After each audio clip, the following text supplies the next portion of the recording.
Penjabat Gubernur Aceh Dr. Haji Safrizal ZAMSI memimpin rapat perdana penyusunan rencana pembangunan jangka menengah Aceh 2025-2029 di kantor Bapeda Aceh pada Selasa 11 Februari 2025. Rapat ini menjadi langkah awal dalam menyiapkan dokumen perencanaan pembangunan 5 tahun ke depan yang akan menjadi pedoman bagi pemerintah daerah dalam menjalankan kebijakan strategis dan program prioritas. Rapat ini dihadiri oleh para PJ Bupati dan Wali Kota se-Aceh, Kepala Satuan Kerja Perangkat Aceh, Kepala Bapeda Kabupaten Kota se-Aceh, tim penyusun visi dan misi Gubernur Aceh terpilih, serta pihak terkait lainnya. Dalam sambutannya, Safrizal menekankan pentingnya perencanaan yang matang dalam penyusunan RPJMA. Ia mengingatkan bahwa dokumen ini akan menjadi pedoman bagi pemerintah daerah dalam merancang kebijakan dan menjalankan program prioritas dalam kurun waktu 5 tahun ke depan. Oleh karena itu, ia menegaskan bahwa RPJMA harus disusun dengan cermat dan berbasis pada data yang akurat, serta kebutuhan nyata masyarakat Aceh. Seiring dengan ditetapkannya pasangan Muzakir Manaf dan Fadlullah sebagai Gubernur dan Wakil Gubernur Aceh yang dijadwalkan dilantik Rabu besok 12 Februari, penyusunan RPJMA menjadi salah satu tugas utama yang harus segera diselesaikan.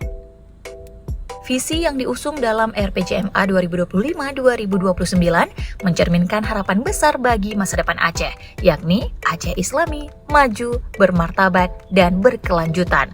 Untuk mewujudkan visi tersebut, pemerintahan yang baru menetapkan 7 misi utama yang menjadi arah kebijakan pembangunan, mulai dari penerapan syariat Islam secara kafah, penguatan kekhususan Aceh sesuai MOU Helsinki dan Undang-Undang Pemerintahan Aceh, hingga peningkatan daya saing sumber daya manusia, serta pembangunan infrastruktur yang menjamin konektivitas antar wilayah. Dalam mendukung implementasi visi dan misi tersebut, 9 program kerja gerak cepat disiapkan sebagai langkah awal pemerintahan yang baru. Program-program ini mencakup berbagai aspek yang menyentuh langsung kebutuhan masyarakat, seperti jaminan kesehatan Aceh unggul, dana abadi pendidikan dan beasiswa unggul, serta optimalisasi kekayaan bumi Aceh untuk kemakmuran rakyat. Selain itu, perhatian juga diberikan pada peningkatan kualitas pendidikan melalui program guru dan sekolah unggul, pembangunan sistem satu data Aceh, serta penguatan sektor pertanian dengan mewujudkan Aceh sebagai lumbung pangan. Program makan bergizi gratis, pembangunan pusat rehabilitasi unggul, serta penguatan peran Baitul Mal di tingkat kampung juga menjadi bagian dari langkah cepat yang akan dijalankan.